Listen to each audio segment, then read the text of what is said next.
Peygamber Efendimiz sallallahu aleyhi ve sellem'den sonra gelen bütün peygamberler, onlara bir kısmına kitap verilmiş, bir kısmına sahifeler verilmiş, bir kısmı da bir önceki peygamberin yolunu takip etmekle görevlendirilmiş. Ama hiçbirisinin mesajı kıyamete kadar olacak şekilde olmamış.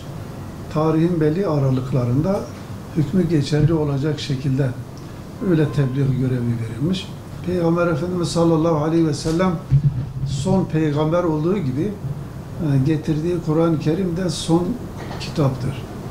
Resulullah sallallahu aleyhi ve sellemin peygamberliği kıyamete kadar devam edecek. Kâffeten linnâsi, bütün insanlar için.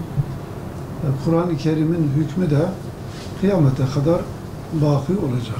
Resulullah sallallahu aleyhi ve sellemin bizim için ne kadar önemli olduğunu ifade edecek bir ayet-i kerime ben arz edeyim ki onun doğumunu niye kutladığımızı biraz daha anlamış olacağız. Yüce Allah buyuruyor ki Bismillah قَدْ جَاءَكُمْ بُرْهَانٌ مِنْ رَبِّكُمْ Andolsun ki Rabbinizden size bir rehber, bir hidayet rehberi, doğruya götürecek bir bürhan, bir delil gelmiş. Yani siz ona tabi olmanız lazım. Ona tabi olursanız insanlık tarihi boyunca kötülüğe, yanlışlığa düşmezsiniz. Ama onu rehber edinmezseniz o zaman dünyada birçok sıkıntıya düçar kaldığınız gibi ahiretiniz de perişan olur. Ve enzelna ileykum nuran mubina. Cenab-ı Allah ayet-i kerimenin devamında buyuruyor ki bir de ben size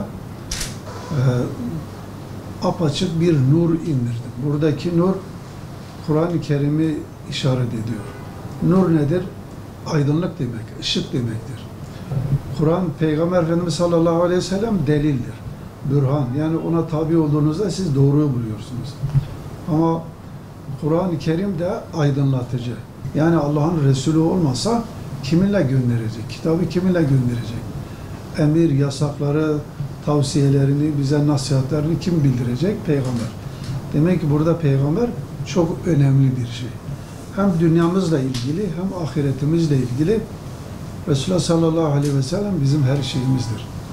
Resulullah sallallahu aleyhi ve sellemin getirdiği değerler saymakla bitmez. Sadece inananlara değil, inanmayanlara da faydası olmuş. Onun bugün getirdiği değerler inanmayanlar tarafından da takip ediliyor. Onlar da istifade ediyor. Resulullah sallallahu aleyhi ve sellemin rehber, delil, doğruya götüren bir önder, Kur'an'ın da nur, aydınlık, ışık, dünyamızı ve ahiretimizi aydınlatan mübarek bir kitap olduğunu da bize hatırlatıyor. Hem il müftülüğü hem de ilçe müftülüğü olarak yapmamız gereken şeylerimiz var, programlarımız var. Bütün camilerimizde mevlid var, hatim duası var değil mi? Yani mevlid kandili her zaman yaptığımız şey. Biz bunu daha coşkulu bir şekilde yapmak istiyoruz. 13 tane ilçemiz var. 13 ilçemizde de Kur'an ziyafeti programı yine olacak. Bu önemli konu. Allah'ın kitabını, Allah'ın peygamberini aleyhissalatü vesselam vatandaşımıza biraz daha anlatmaya gayret edeceğiz.